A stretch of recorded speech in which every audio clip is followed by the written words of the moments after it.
Autonomous Enthusiast, also known as UP for short. Today we have a 2009 Lamborghini Gallardo LP-560. Comes with all-wheel drive, 5.2 liter V10. Has about 550-ish horsepower, maybe a little bit more. Let's take a quick look. So, as you can see here, there's the emblem that shows you it's an LP-560. LP-560-4. Right here you have these side air ducts for extra cooling on both the left and right side of the fenders, the rear fenders. We have these, I believe, 20-inch wheels. These are 20-inch wheels from the factory. There's the rotor. As you can see, these are drill slotted rotors. Look at that large brake caliper. I mean, it's really huge. These are 5-lug, and it's really impressive. You can feel it here. You got nice tread on this tire. These really high maintenance item. And again, for those of you all that don't know, Lamborghini is owned by Volkswagen, so this is like basically a very, very fancy Volkswagen with the V10 engine. Again, Lamborghini Gallardo. This Lamborghini Gallardo was at one time the base level model that Lamborghini came out with a few years back in 2004. Again, this is a 2009 model. Has several improvements: larger engine, more power. It also has some redesigned tail lights here, which the other Gallardos from previous years had a tail light that kind of went down that was vertical, but these tail lights have been improved. They look a lot more modern. Another thing that I noticed is that these each have 2 dual outlet exhaust tips on each side, on the left and right. Now the original Gallardo only had 1 on each side. So backup cameras right here. I don't recall the original Gallardos having a backup camera, but this one does. This is a carbon fiber, huge wing right here. Very, very large. It's almost cartoonish. It's really cool. Everybody will notice it when you're moving. Very cool stuff here. And it sits very low to the ground, as you can see. Super low to the ground, very low ground clearance. I don't know exactly how low, but it's super low. It's a very aggressive, stance that you have here. And if you look, when we step back a little bit here, you can see that compared to a regular car, it sits very, very low. The cockpit is tight, but it's comfortable. In the front, we have on each side air scoops, functional. It helps, give this engine more air. And of course, as you all know, the engine is not in the front, so this is basically the trunk. The front is the trunk. I mean, technically, this is still the front hood, but it functions as a trunk, just like when you see some of the Tesla videos, you can put like extra stuff in here for storage, stuff like that. But again, the engine is in the back, and we're going to briefly take a quick look at that right quick. And then we're going to go for riding impressions, so you all can kind of get a chance to experience that.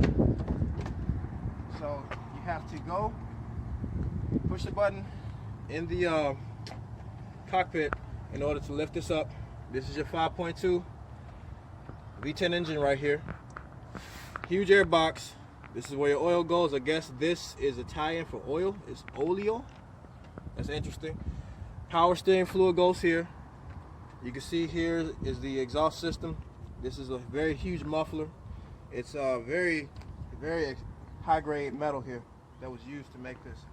Over here you have your coolant tank or coolant reservoir.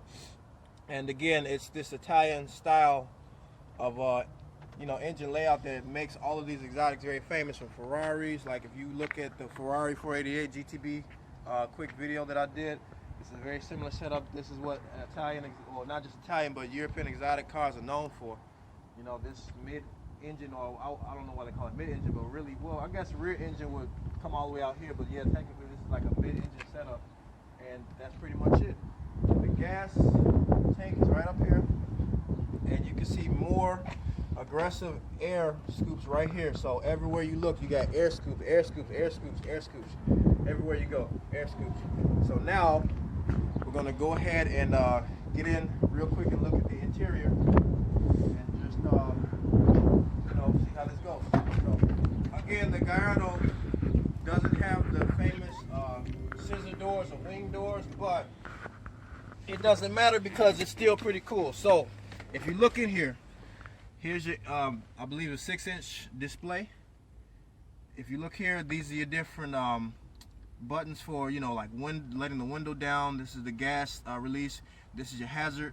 These are some of your light settings and another window setting. And these controls here for, you know, your basic radio, heat, climate control. And here, these are different options for exhaust. Sport. Actually, no, I'll take that back. I don't think this is for exhaust. This is transmission. Gotcha. Yeah, Transmission sport, settings. automatic, and Corsa, which is race. So transmission settings, not exhaust. And right here, you can see this is so this is adjustable suspension, I believe. Yep. Okay, so it has adjustable suspension like my Mercedes had, which is, you know, airmatic. And everything else is pretty simple. You got, you know, leather here, the Lamborghini stitching, Lamborghini emblem. This one is customized, has a, you know, a little holding place for an iPad, which is pretty cool. It has that iPad dock there. If you look at the dash here, we have a 210 mile/hour dash. Again, Audi design language in here, very cool. 6 gears, so it's a 6-speed. Here is the emergency parking brake. And then if we look in here, we have one cup holder. Is this cup holder heated? Maybe. I don't know. It's the Maybe worst not. possible place for a cup holder, right by your elbow. So here's the cup holder, although unfortunately somebody can knock it over if they're not paying attention. Here's your cigarette lighter. Back here we have a CD changer, which the R8 does have this too. We saw it in the R8. And the R8 also had a SIM card reader and a micro SD in the middle section. So again, this design language is just like an R8 is when it comes to, you know, a lot of the interior and exterior. Time out. The zoom went in. Okay. All right, let's see the CD player again. Ready to go? Yeah. So here's the CD player. You could put, you know, CDs in here, entertainment. Here's the stitching on the roof. Right here, this is pretty cool. And you got here, again, just your basic mirror. You know, one basic mirror right there. And that's pretty much it. If you look at the seats right quick, the steering wheel is firm. It's not like super fancy, but it's firm. And here's the paddle shifters. They look like little horns, like kind of like how a bull would have. I guess this is made like this on purpose. I've never seen paddle shifters look like this. So it must have been a design feature. And if you look here on the side, it has, let's look at the pedals. So it has, you know, basic kind of metallic pedals right there. Here's the stitching again. And that's it. Now we can go for a ride. You can stop the video.